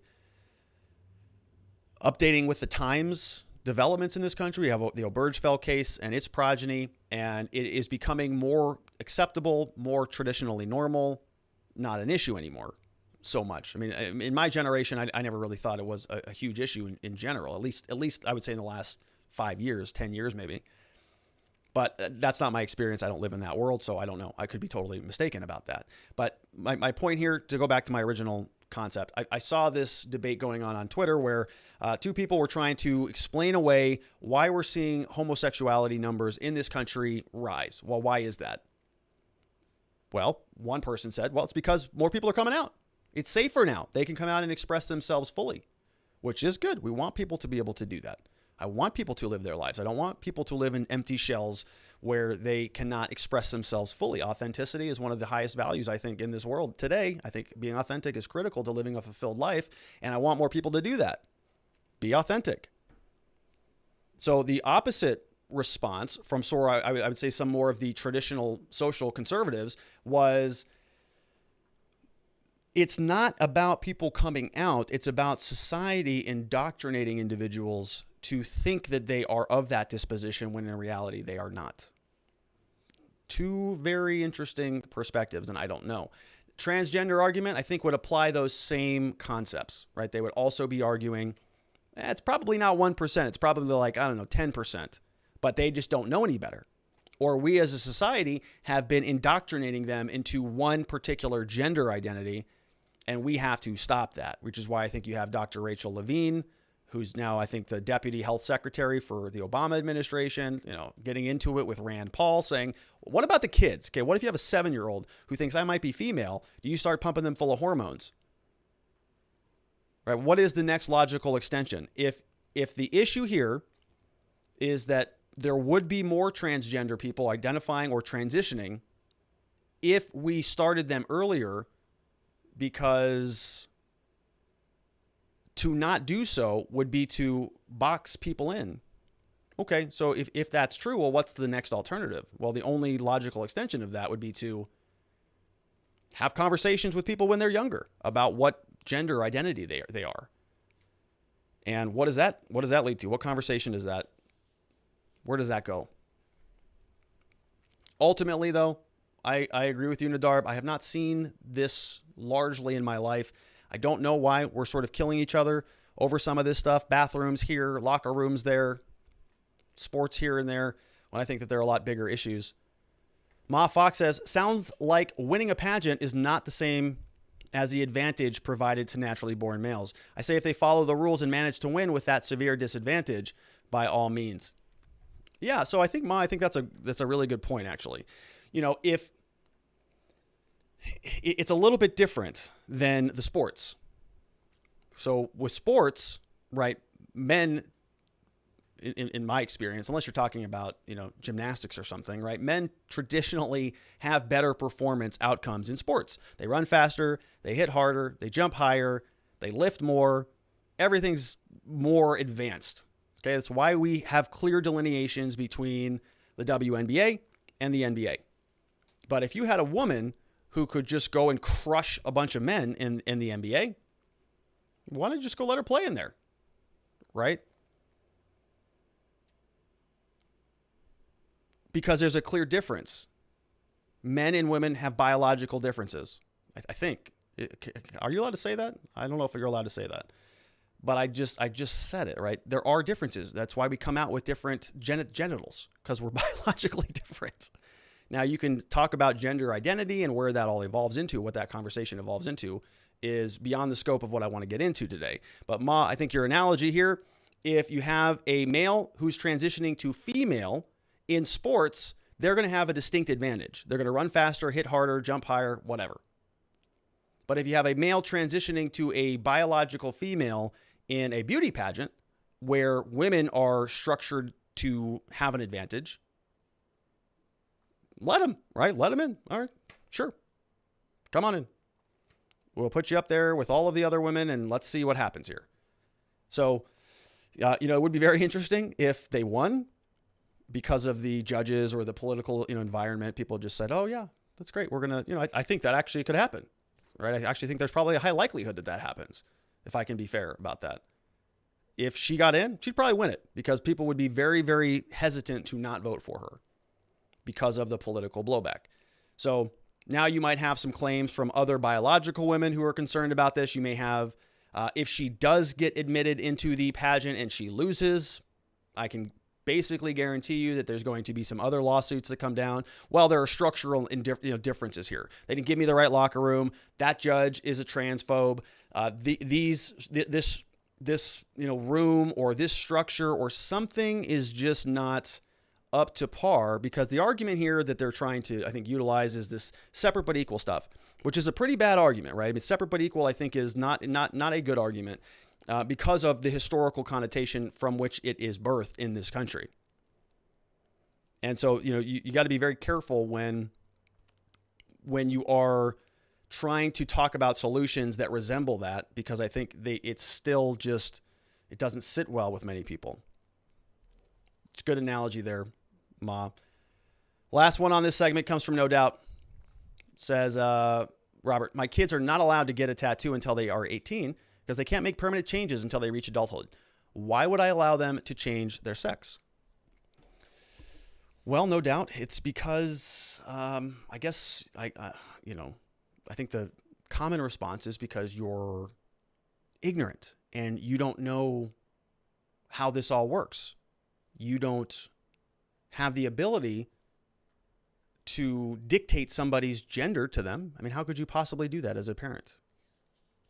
It's this whole woke culture. Let your kids just decide. Well, what kind of a parent are you? What if your 8-year-old wants to go get a skull tattooed on his forehead? What kind of a person are you? You are not acknowledging their experience in this world. Give them the keys to your car, get them a bank account, let them use whatever drugs, drink whatever alcohol they want, pump themselves full of hormones. All right, enough of that. Let's change gears.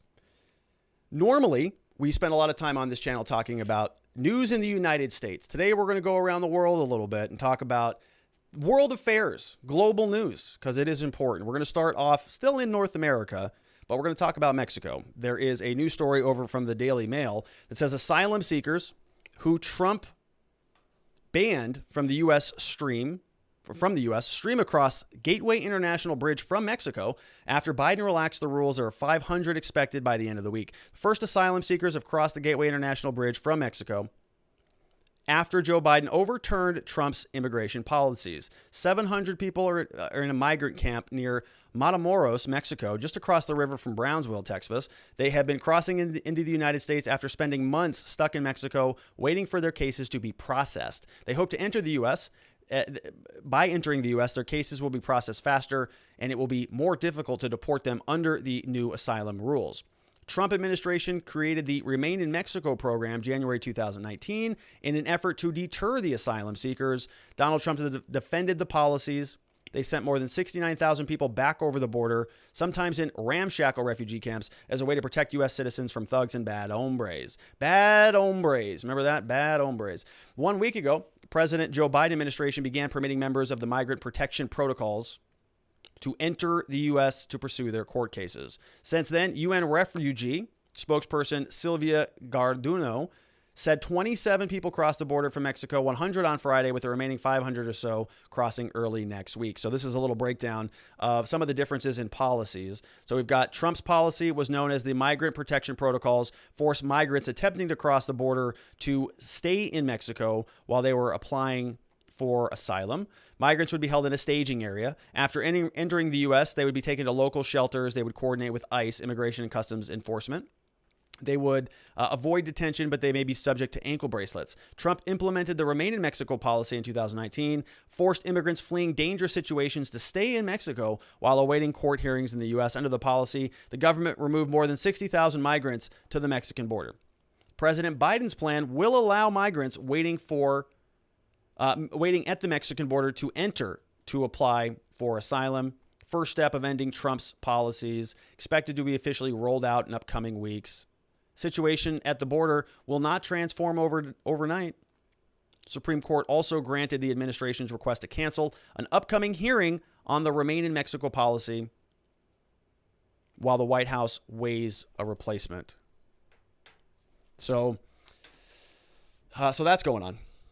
So we'll see how that shakes out. We have sort of two different policies. Trump's was, well, you can come and apply for asylum. And remember what asylum is for. Asylum is for people who are escaping something dangerous. It's not just, we just want to be living in the U.S. now. We got to find something that was really wrong in Mexico that justifies going through this immigration proceeding, that justifies acceptance into the United States. Both administrations were processing those claims. However, when Trump was processing them, they stayed in Mexico. While Biden is processing them, they can come into the United States. And the issue here is going to be about sort of enforceability and whether people will actually go and respond to their court dates. I think one of the major underlying issues here, Trump said, well, once they come into the United States, they're gone. We never hear from them again. They're seeking asylum. They don't show back up for court. And so they're effectively non-legal migrants now who are just operating within the United States. They sent something like 69,000 people back, precluded them from coming in. Biden now says, nope, come on in first. We'll process your case while you're here. We'll see what the enforceability looks like. Are they going to show up? Are they going to be able to maintain an engaged asylum-seeking population? We will find out soon. We're going to leave North America. We're going to go over to Asia. We're going to take a look at Russia, what's going on there. A guy by the name of Aleksei Navalny. We haven't spoken about him on this channel, but somebody I have been following for some time. This is a Russian opposition politician, somebody who is going directly adverse to Putin, Pooty-poo over there in Russia. And he is somebody with cojones that I got to tell you are large, massive. Okay, he was poisoned by Putin, recovered, and then just returned over there knowing that he was going to get a fake show trial and they were going to incarcerate him and probably kill him. And now he has been transported to a notorious penal colony that is not good. That's horrendous, that he's going to be subject to a lot of discipline. Let's take a look about what's going on in his case. Aleksei Navalny, opposition politician. He's going to serve his prison sentence in a penal colony notorious for disciplinary measures considered harsh, even by Russian standards.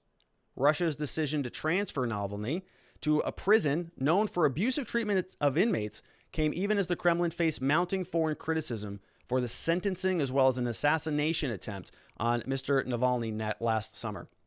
He returned to Russia in January, despite the government's threat of arrest after spending months in a Berlin hospital, recuperating from being poisoned with some radiation. He was convicted in a show trial of violating the terms of his parole during his stay in Germany, sentenced to more than 2 years in prison in Russia. So I give our justice system here a lot of grief, right? I want it to improve. I like to sort of poke fun at some of the ridiculousness that we see on a daily basis. But by and large, it's light years beyond stuff that we see elsewhere in the world. And this is a good example of it. Aleksei Navalny, somebody who is pushing forward for what I would call sort of basic democratic reforms in Russia, has agitated the wrong people. The oligarchy there, the power structure that exists because of Putin and his other individuals, they are punishing him for trying to make the country a better place, and I think it's a damn shame. He got a show trial. They attempted to poison him. They convicted him basically as soon as he returned. A very, very fast trial, very little evidence, no real due process, no real judicial protections that you would see like we have here, all just gone with the wind. He gets convicted, going to spend 2 years in a hard labor prison camp. And I'll be very surprised if he survives this. I mean, truthfully, I'm very hopeful that he does. Going to keep him in my prayers, but we'll see where it goes. On Monday, European Union placed sanctions on 4 senior Russian officials considered responsible for his prosecution. The first time the union has exercised that power under a new law to punish human rights violators worldwide. The officials are Igor Krasnov, Prosecutor General, Alexander Batskrikin. We have Viktor Zolotov. We also have Alexander Kalishnikov. They're the head of the Russians' prison service. Russia was expected to be hit on Monday with another round of criticism with the release of the United Nations report on Mr. Navalny's poisoning and prosecution. Russia's prison service has not officially disclosed his whereabouts, following the customary Russian practice of keeping inmates incommunicado while in transit and in the first days or weeks at a new prison. Nevertheless, the news reports on state-run outlets offered an early glimpse of the likely conditions of his imprisonment. The site Penal Colony Number 2, also known by its acronym IK2, is in the Vladimir region of the European Russian east of Moscow, indicating that Mr. Navalny will not serve his sentence in the country's harshest prisons in the Siberia or the Arctic. So it could be even worse. He's in Number 2.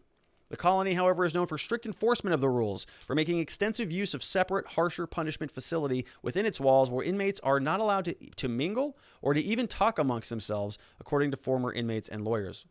It's typical for Russian colony-type prisons that evolved from the Gulag camps established in the 1930s. Inmates live collectively in groups of several dozen, called brigades, in low-slung two-story buildings surrounded by walls and barbed wires. Guards oversee the prison. Fellow prisoners maintain discipline within the brigades, either in cooperation with the guards and the group known as activists, or with criminal gang leaders known as thieves in law. Penal colony number 2 is controlled by activists in cahoots with the warden, according to former inmates. An arrangement that will allow the prison administration to strictly control Mr. Navalny's life at all times. Activist-controlled prisons are called red zone facilities in Russian prison parlance. Prison is called the reddest of red prisons. Everything is done so a person feels his total dependence on the warden. They're even denied prompt visits from lawyers, which is technically illegal, she said. Everything is done to isolate political prisoners. Dmitry, a national politician who served time in the colony, described conditions in a separate punishment brigade where Navalny could wind up as psychologically harrowing. They must shave every morning. They're not allowed to do so themselves because they are not allowed to hold razors. Instead, activists wield razors, and cuts and nicks are common. So you have somebody shaving you with a straight razor, probably, just right at your throat every day. Inmates spend hours standing with their hands clasped behind their backs, looking at their feet, forbidden from making eye contact with the guards, said in an interview. They will find many ways to pressure him. In these conditions, he said, your personality deforms, right? Which is kind of a harrowing statement there, right? Your personality deforms. How can it not if you're in a situation like that? So, I just wanted to point that out. We have a lot of problems in our justice system. We have a lot of problems with our prisons. We have a lot of problems with due process and innocence until proven guilty and all of the other concepts that we talk about here. But fortunately, it's not like that. So we'll keep him in our thoughts as this moves forward. And then we're going to leave Asia and go back over to Europe because the former French president, Nicolas Sarkozy, was sentenced to jail. What? How does a former president get sentenced to jail? Well, it happened today. We have a Paris court found French former president guilty of corruption and influence peddling on Monday. Now, I was really surprised by this. He was sentenced to a year in prison. And we've talked about this before on this channel. Do presidents go to prison? Do they really? No. And is Nicolas Sarkozy? Probably not. He was sentenced to a year in prison, but he can ask to serve that at home, and he also plans to appeal anyways. So the 66-year-old, who was president from 2007 to 2012, convicted of trying to bribe a magistrate, who's a judge, in exchange for information about a legal case that he was implicated in. He will remain free while he appeals. It was a blow to the retired politician who still plays an influential role in French conservative politics. Not the end of his legal troubles either. He faces another trial later this month under investigation in a third case.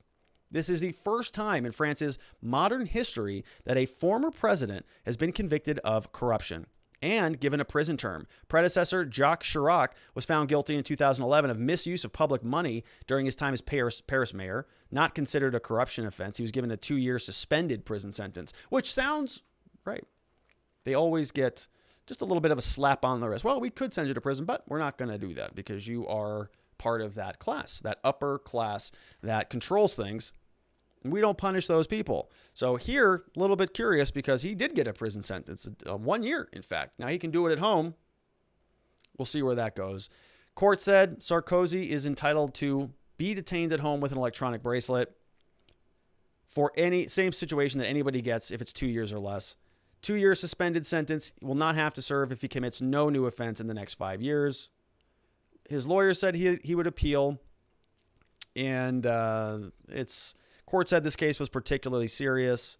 Trial focused on phone calls that took place February 2014. At the time, investigative judges had launched an inquiry into the financing of his presidential campaign. Wiretapped conversations on those phones led prosecutors to suspect Sarkozy and Herzog of promising a job in Monaco in exchange for leaking information about another legal case involving Sarkozy. In one phone call, Sarkozy said of Azabert, "I'll make him move up. I'll help him." In another, Herzog reminded Sarkozy, quote, to say a word for Ozibot during a trip to Monaco. Ozibot never got the Monaco job, and legal proceedings against Sarkozy have dropped in the case he was seeking information about. But prosecutors have concluded that the clearly stated promise still constitutes corruption under French law, even if the promise wasn't fulfilled. So it's more conversations taking place. They're talking about what to do with this guy. Sarkozy says, yep, we're going to give him a promotion. We're going to move him on up, kind of like Andrew Cuomo did with that sexual accuser, that sexual harassment accuser. Well, give her a different job. She's an executive assistant. Well, we're going to make her Minister of Health. Same type of thing here. They're talking about it. Never happens, but Sarkozy wanted to go get information about an investigation into that case, into that allegation, which they ultimately found was never happened, right? I mean, he never got the job. And so that never moved forward. But the inquiry into the inquiry is what he's sort of under fire for. They argued that the whole case was based on idle chatter between a lawyer and his client. Sarkozy vigorously denied any malicious intention in his offer to help. He told the court that his political life was all about giving people a little help. That is all, a little help. He complained that the confidentiality of communications between a lawyer and his client was violated by the wiretaps. You have in front of you a man of whom more than 3,700 private conversations have been wiretapped. What did I do to deserve that? Sarkozy said during the trial. Court concluded that the use of the wiretap conversations was legal as long as they helped show evidence of corruption-related offenses. So that's interesting out of France.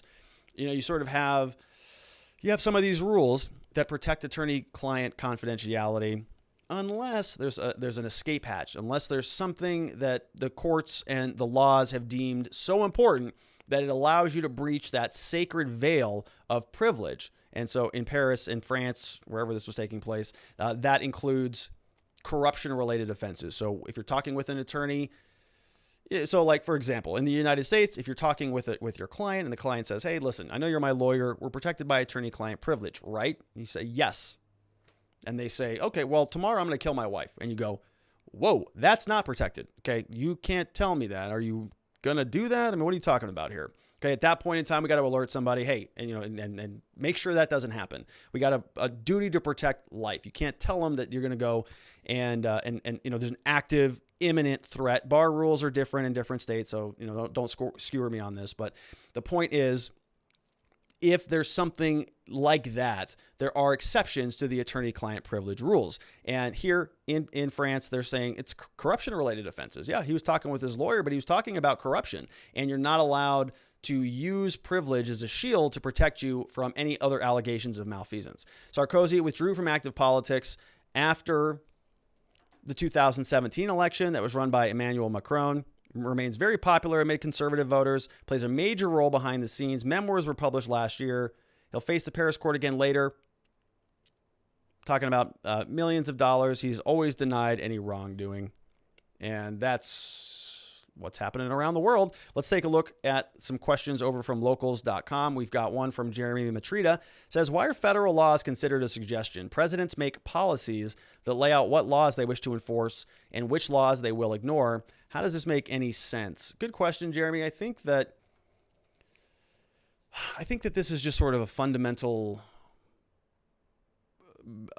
way that our society works. So you've obviously got the three branches of government. You've got the legislative branch, which makes the laws. You've got the executive branch, which enforces the laws, and you have the judicial branch, which says what the law is. And they're all sort of interfacing with one another.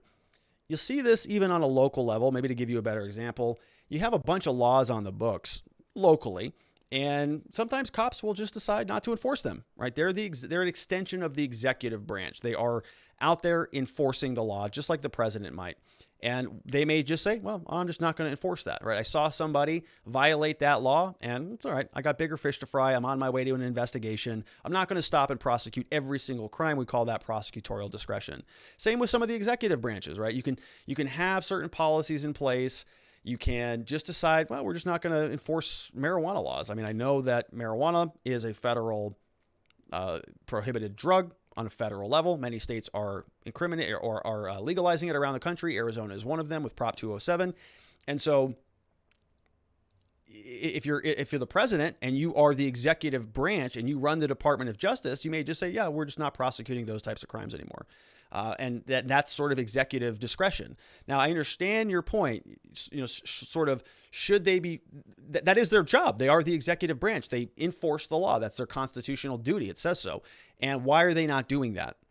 And it's because of this discretion that's sort of built into the system. They decided, well, we're not going to do that. We only have so many resources, only so much time in the day, and they're just going to pick and choose which ones that they want to elevate. And I don't necessarily know that that's a bad idea. I mean, I think that there are a lot of laws on the books. Everything is overly criminalized as it is. We have more laws than anybody knows what to do with. Have you ever looked at the IRS code? Ever? I took tax law in law school. The books were like this big. It was a nightmare. That's why I'm not a tax lawyer, because it was mind-numbingly boring, and it was insane about how sort of convoluted a lot of these rules are. And different people, that's sort of by design. Some want to be enforced, some don't want to be enforced. And I think it's just sort of a natural byproduct of a distribution of power, separate but equal. We want to give them the authority to enforce some laws, not enforce some laws.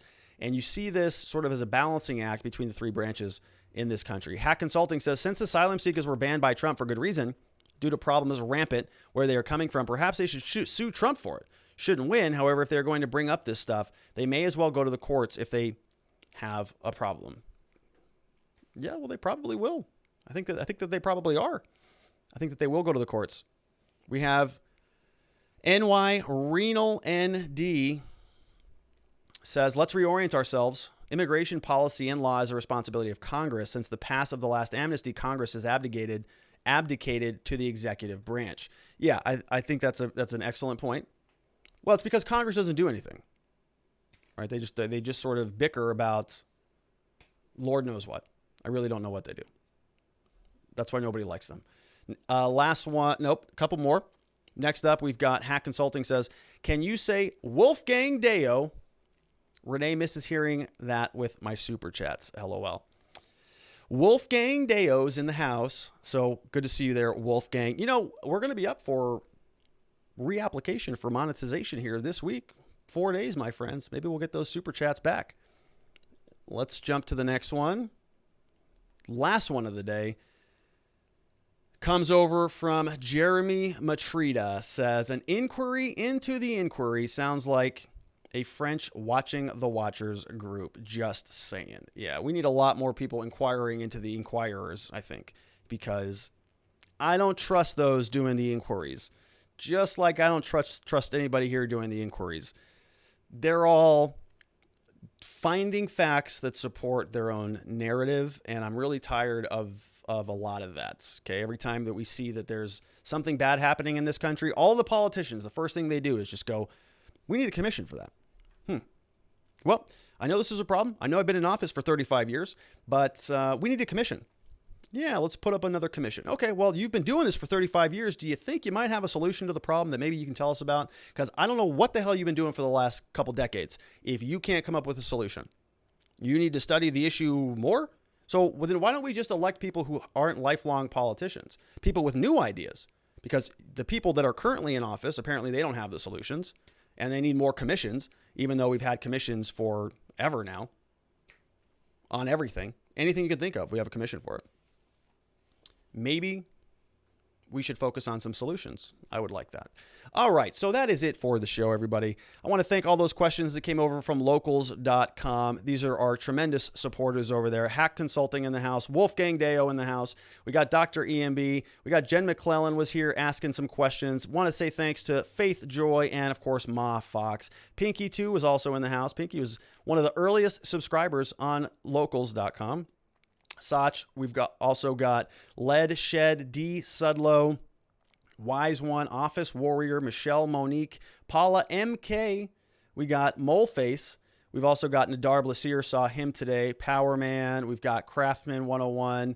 We have a bunch of new people signed up over the weekend. Very excited to have you. Welcome to the crew. We've got American_Warhawk. We've got Dan Oman. We've got Dan No Man. We've got Linda 913. We've got Cryptomancer. We have Jeff Langston in the house. We got Kate West, Mr. Global Man, Kimber 2020, Phantasmagloria, also in the program over at locals.com/watching the watchers. Phantasmagloria. I like that. That's fun. That's fun to say. So I want to welcome everybody over on our new platform over at locals.com. Thank you so much for supporting the show. You keep the energy here high. You help us build a separate platform. And there's a lot of good people over there. And we're trying to sort of, build a little bit of a community where we can have conversations that maybe we can't have on the big platforms, and I think Locals is a good place to do that. So thank you for joining up. Look forward to seeing you over there. Welcome to all the newcomers. And if you're not already over there and you're wondering, why would I go over to Locals? Well, you can get some cool stuff. You can get a free copy of my book. Free PDF is available to download over there. Also grab a copy of the slides if you want to download those. Copy of the impeachment party documents. That's going to be going away soon. I've got a replacement that we're going to be shoving in there. Then we've got some existence systems that we're going to talk about if you want to talk about those. Also working on beefing this up a little bit. Had an interesting clubhouse that I did with a friend of mine talking about what we can do to help sort of make this more publicly available to people, or more accessible, I would say, because this looks like it's a big ball of text on there. But good links and great people. Those are the real reasons to join us over on locals.com/watching the watchers. And lastly, but not leastly, I am a criminal defense attorney. If you didn't know that, we help good people who've been charged with crimes find safety, clarity, and hope in their cases and in their future. So if you know anybody in the state of Arizona who has been charged with a crime, we would be honored and humbled if you would refer them to our office. We provide free case evaluations. We can help with anything that involves the police, anything. If you've been charged with a crime, whether it's a low-level misdemeanor, high-level felony, anything in between, we can work on those. DUIs, drugs, domestic violence, traffic offenses, assault cases, anything, and anything and everything. Anytime you're in trouble with the law, that's exactly what we do. We have a whole team of people here. We're located in Scottsdale. We would love to see if we could help point you in the right direction. So if you sent somebody to us, we'll make sure that they get taken care of and that they are leaving our office in a better place than we found them or than they found us. So that is it for me, everybody. I want to thank you so much for tuning in today. Interesting show, interesting energy on the program today, but I enjoyed it. And I want to thank you for joining us on it today. We're going to be back here same time, same place tomorrow, 5 p.m. in Arizona, 4 p.m. in California on the West Coast, 6 p.m. Central, 7 p.m. on the East Coast. And for that one Florida man who pays attention, everybody have a very lovely evening. Sleep well, eat a lovely dinner, and I'll see you right back here tomorrow, same place, same time. Bye-bye.